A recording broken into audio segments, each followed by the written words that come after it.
In this week's video, we're going to be taking a second look at one of my favorite airbrushes of all time. This is the Badger SOTAR 2020. And so for this review, I just purchased a brand new SOTAR from a recent sale Badger was running through their website. Now, I own a bunch of SOTAR 2020s. I've mentioned this a few times on the channel, but it's the airbrush that made me fall in love with using an airbrush as a painting tool. And so now the last SOTAR 2020 that I reviewed on this channel, I purchased like 6, maybe 7 years ago. I wanted to see if there were any updates made to the SOTAR 2020, so that's why I bought this one a few weeks ago. And I found with this model that there were some very subtle and welcome changes, so let's get into this one. And just a quick but important disclaimer, this airbrush review is not an advertisement and it's no sort of promotion for this brand. Just like always, I bought this one with my own money. I'll talk about the pricing and the availability at the end of the video. The SOTAR 2020 that I have here is equipped with a 0.2mm needle and nozzle. And this is a true detail airbrush designed for spraying very intricate work with precision. The SOTAR is also available with a medium or a large setup at 0.3 and 0.5 respectively, but to me personally, this airbrush really shines with the fine setup at 0.2, so that's what I'm using. The model that I have here is the standard one equipped with a 2ml paint cup, and I love this size cup because for a detail airbrush, I'm never using that much paint. But with this model, the cup is a bit larger than the SOTAR Slim, so you do have that option to add more paint if you need it.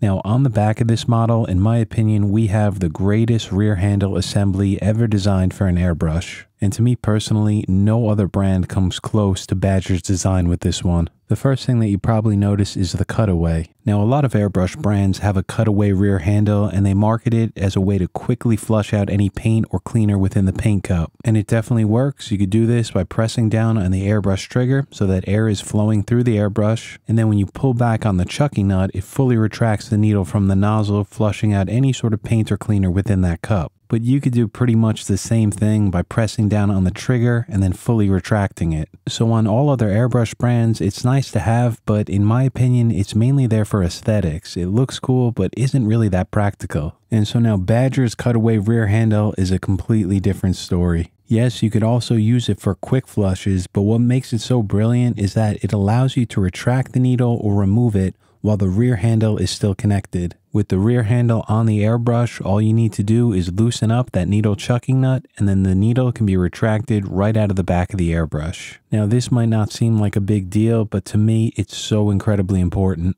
At the end of the day, after I flushed out all the paint with distilled water and airbrush cleaner, I like to remove the needle to wipe it clean. And when I'm not going to be using an airbrush for a while and I put it away in storage, I like to slightly retract the needle so that it doesn't get damaged. And occasionally I'll find an airbrush is spraying a small amount of paint by pressing down on the trigger without retracting it. And this is because the needle is not forming a good seal with the nozzle. And the fix is simple. I'll just slightly rotate the needle in place. If there was a tiny bit of pigment on that needle, that small rotation will usually remove it and then form the seal between the needle and nozzle. And so I want quick and easy access to my airbrush needles. It's the reason why on every other airbrush I own, I remove the rear handle and put it away in a drawer. For me and the way I work, a rear handle just gets in the way. It's another thing that I have to remove, place to the side to get access to the needle. But not with Badger airbrushes, you always have quick and easy access to your airbrush needle. And it's just such a simple design that Badger airbrushes came up with, but it really spoiled me. On the back here, you also have a needle limiter or a trigger stop that the needle slides right through.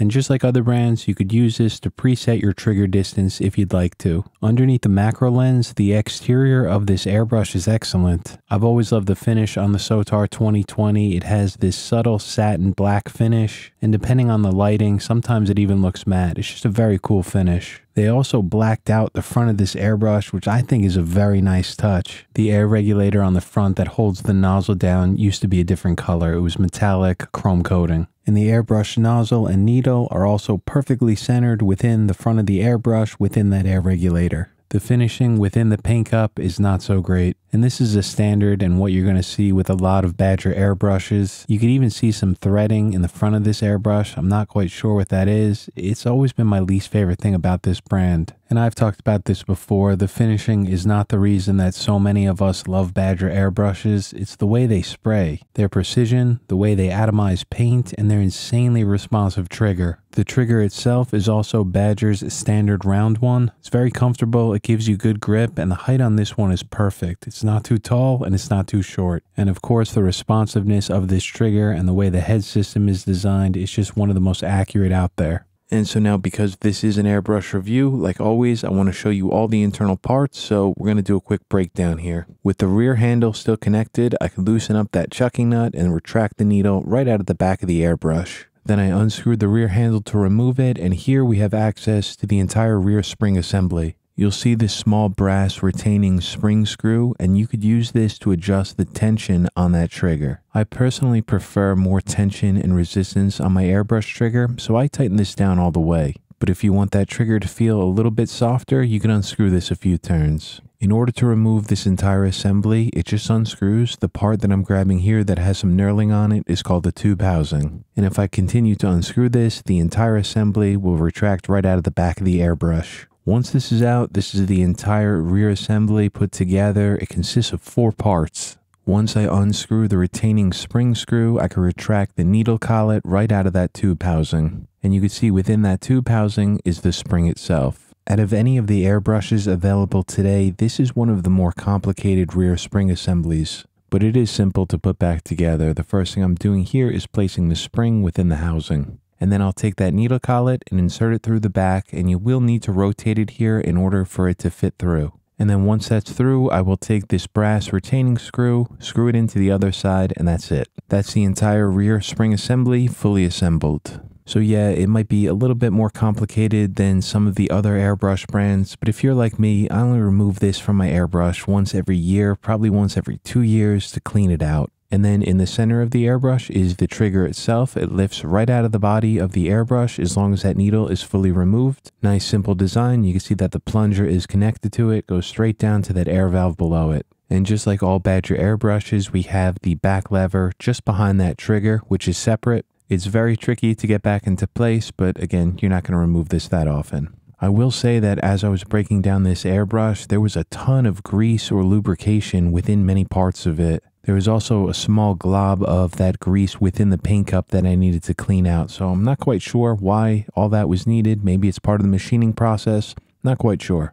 But from here, let's move along to the front of the airbrush. The first part that I'm unscrewing here is the spray regulator, and this needs to be connected to the airbrush in order for it to spray. Now this nozzle and this nozzle assembly and the threads is one of the easiest to damage. It's very delicate, so I'd recommend leaving this entire assembly the way it comes from the factory unless you absolutely need to remove it. I'd only recommend doing this if the nozzle's broken and you need to replace it, or you get a really bad clog in there, like something got into the cup and you need to remove it. As I unscrew this paint hold down ring, you can see that I'm holding the airbrush vertically. That way, when I remove this ring, the nozzle is going to stay in place. And you can see here, the nozzle is self-centering. It just sits right into the body of the airbrush and that ring holds it down in place. Again, you can see all of that grease or lubrication within there, something that I'm going to have to clean up a little bit on this airbrush.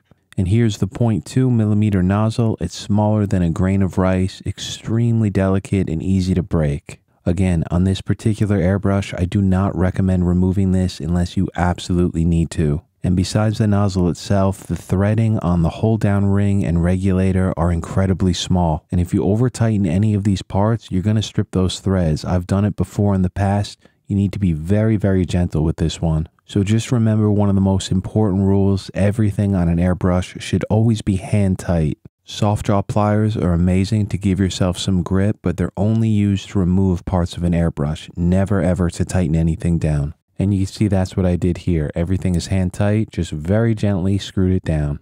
Now, one of the really cool things with the newer SOTAR 2020s is that they updated the needle packing screw. It's now a screw itself and it's adjustable just like most other airbrush brands. In the past, it was compression fit and it was set properly in the factory. And it was covered under a lifetime warranty, so if it got loose or damaged, you had to send it back to Badger in order for them to replace it. So this is a very welcomed update. I've noticed that within a few years of use, these tend to loosen up a little bit. So it is something that I will adjust on my airbrushes, not often at all, every few years. But I am very happy to see that they changed this on the SOTAR 2020. And so that's it for the breakdown. I'm going to speed through the reassembly. The internal parts here are similar to what you're going to see from all Badger airbrushes. Regarding the build quality, it's not my favorite out there by any stretch, but that's not the reason that I will continue to purchase Badger airbrushes. The reason I love them is because of the way that they spray. I'm starting here with some golden high flow acrylics right out of the bottle, spraying at a lower PSI around 20. Not an ideal situation by any means. I would usually bump up the PSI or reduce the paint, but it's doing an amazing job here, even with that thicker paint. I always found the SOTAR 2020 to be a bit more forgiving than some of the other detail airbrushes, and so if you are a beginner and you're looking to get into detail airbrushes, this is a really good option just because it's pretty forgiving. Now I'm switching here to an acrylic ink. Schmincke Aero colors reduced about 10% with distilled water. Also spraying at 20 psi. This is where this airbrush shines. If you look at my trigger finger, it's barely moving. The trigger response on the SOTAR 2020, on all Badger airbrushes actually, is just one of my favorite out there. Same paint, same PSI, I'm writing out the word airbrush, and again, the trigger control is ridiculously good. One thing that I've always loved about the SOTAR 2020, it really feels like you're drawing with a pencil, and because of that trigger control and spray pattern, this is one of the easiest airbrushes to do this with. A bit of tip dry here with a letter H, I probably should have cleaned it off, but you could see just how accurate this airbrush is. No grainy spray pattern, no trailing of the paint, it starts and stops exactly where you want it to. For painting thin lines, in my opinion, this is one of the best airbrushes out there just because of that trigger response and the spray pattern. You can easily paint a line thinner than a human hair. But to be fair, I could do this with pretty much any airbrush, 0.35, even up to 0.5. It's all about using a high quality airbrush paint, reducing it, spraying at a lower PSI, and most importantly, holding the airbrush extremely close to the surface. And so for the spray consistency test, this airbrush will spray all day long. You're always going to get a clean line, no sort of spinning, no trailing of the paint. It always does an amazing job at atomizing the paint, sharp thin lines if you're holding the airbrush close to the surface, and some very soft spray patterns if you back up a little bit. And for this portrait, which is going to be a tutorial up on this channel next week, I was using both the SOTAR 2020 and the Krios PS771. Just switching off between the two for this entire portrait, two incredible detail airbrushes. And we'll talk about this portrait then, but for this painting, the airbrush was doing exactly what I wanted it to. And I know that sounds simple, but that's how I want an airbrush to perform. I want it to spray at the same point every time. I want a consistent spray pattern, and that's exactly what I was getting with the SOTAR 2020. No surprises, no sort of troubleshooting. Every time I picked it up to spray, it was always performing the exact same way.